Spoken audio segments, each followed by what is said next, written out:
السلام علیکم ورحمۃ اللہ وبرکاتہ۔ مولانا سلمان اظہری صاحب کا بیان ہے، بیان کا موضوع دوست۔ تو چلیے دوستو، دیر نہ کرتے ہوئے ان کی بات سنی جائے، انشاءاللہ آخر ویڈیو ملتے ہیں۔ دو صحابہ تھے، دونوں گہرے دوست تھے، بہت ہی گہرے دوست، مدینے کے رہنے والے۔ اس میں سے ایک صحابی تجارت کے لیے جا رہے تھے اور ان کے گھر بار میں ان کی بیوی تھی بس، اور کچھ نہیں۔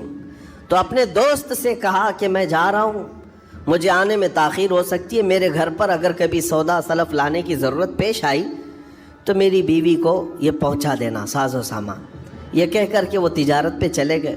جو دوست صحابی تھے، دیکھیں صحابہ کے بہت سارے کام امت کے لیے درس ہیں، قیامت تک آنے والے مسلمانوں کے لیے وہ مشعل راہ ہیں۔ تو وہ جو دوست صحابی تھے سودا سلف لے کر کے گھر جایا کرتے تھے اپنے دوست کی بیوی کو پہنچانے کے لیے۔ ایک دن ایسا ہوا کہ شیطان نے ورغلایا اور سودا سلف سامان لے کر گھر گئے۔ ان کی خاتون باہر آئی دوست کی، انہوں نے اس خاتون کا صرف ہاتھ پکڑ لیا اور وہ عورت چونکہ مدینے کی رہنے والی صحابیہ ہیں، اپنا ہاتھ تو چھڑا لیا لیکن وہ چیخ مار کر رونے لگی کہ جس پر میرے شوہر نے سب سے زیادہ اعتماد کیا، تم تو جگری دوست بھائی کی طرح تھے، ہاتھ کیسے بڑھا دیا۔ تو اس صحابی کو فوراً احساس ہو گیا کہ میں بہت بڑی خطا کر گیا، میرے بھائی اور میرے دوست کی امانت میں نے خیانت کر دیا، اس نے مجھ پر بھروسہ کیا تھا اور اس کی بیوی کا میں نے ہاتھ پکڑ لیا۔ بس اتنی سی بات تھی، وہ خاتون بھی رونے لگ گئی کہ میرے ساتھ کیا ہوا، یہ صحابی بھی رونے لگ گئے، احساس فوراً ہو گیا کہ میں نے غلط کیا ہے، سودا سلف لانے کے وقت مجھ سے غلطی ہو گئی، خطا ہو گئی۔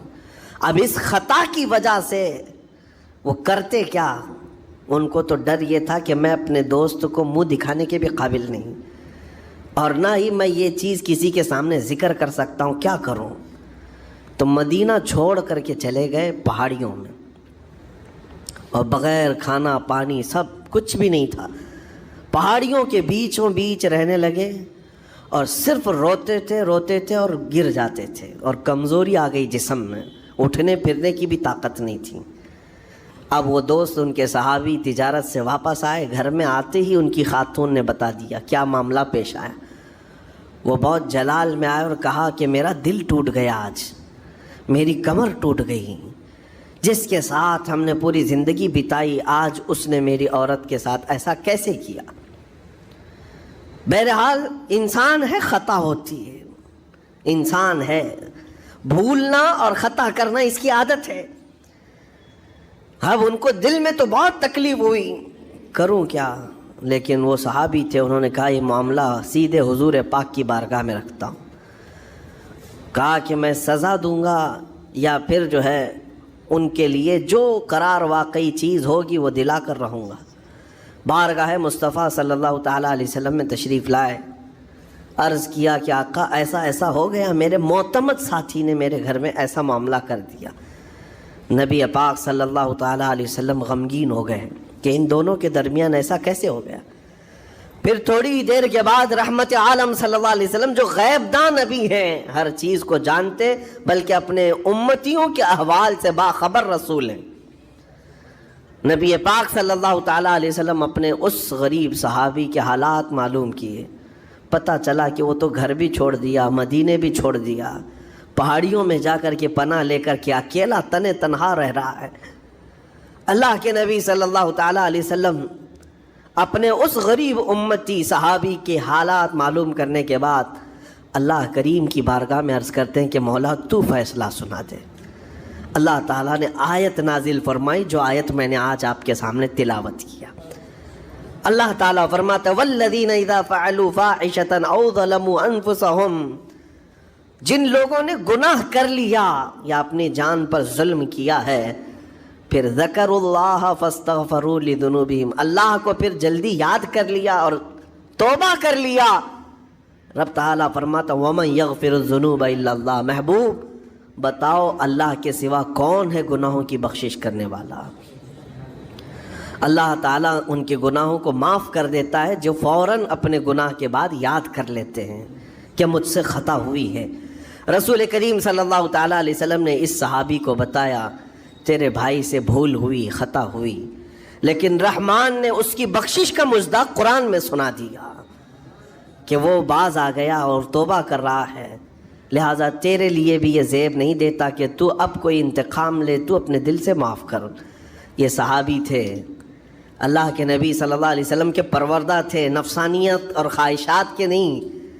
یہ فوراً گئے اور اپنے اس جگری دوست کو، اپنے اس بھائی کو ڈھونڈتے ہوئے پہاڑیوں کے بیچوں بیچ جا کر کے دیکھا، ان کی حالت بہت خستہ تھی، کمزور ہو گئے تھے اور روتے روتے اتنا تھک گئے تھے، نہ کھانا ہے نہ پانی ہے، بس یہ کہ ان سے خطا کیا ہوئی تھی، اپنے دوست کی عورت کا ہاتھ پکڑ لیا تھا، بس میرے عزیزو اس سے بڑا نہیں۔ ہاتھ پکڑنے پر ان کو اس قدر احساس تھا کہ مدینہ چھوڑ دیے، لوگ یہاں پورے کے پورے گناہ میں ڈوب جاتے ہیں، زنا میں ڈوبتے ہیں، انہیں احساس تک نہیں۔ یہ صحابی گئے اور جیسے ہی یہ گئے تو وہ ہوش میں آئے اور رونے لگے کہ میرا بھائی آ گیا اور اب شاید یہ انتقام لے گا، بدلہ لے گا، مجھے مار ڈالے گا، کیونکہ میں نے اس کا اعتماد توڑا، اس کا بھروسہ ختم کیا۔ لیکن یہ صحابی گئے اور ان کا ہاتھ پکڑا اور اپنے سینے سے لگایا، کہا کہ تو بھی ابن آدم ہے، میں بھی ابن آدم ہوں، انسان ہے، خطا ہو گئی، لیکن بشارت ہے تجھے کہ اللہ نے قرآن میں محبوب کی بارگاہ میں آیت اتاری، تیری بخشش کا پروانہ اتار دیا۔ وہ اس قدر خوش ہوئے کہ اس صحابی کو تھام لیا اور کہا میں تو مایوس ہو کر پورے گھر بار سب چھوڑ کر کے آیا تھا، لیکن میرا رحمان خدا بندوں کو کبھی چھوڑتا نہیں، کبھی اکیلا ہونے نہیں دیتا، وہ مایوس نہیں کرتا۔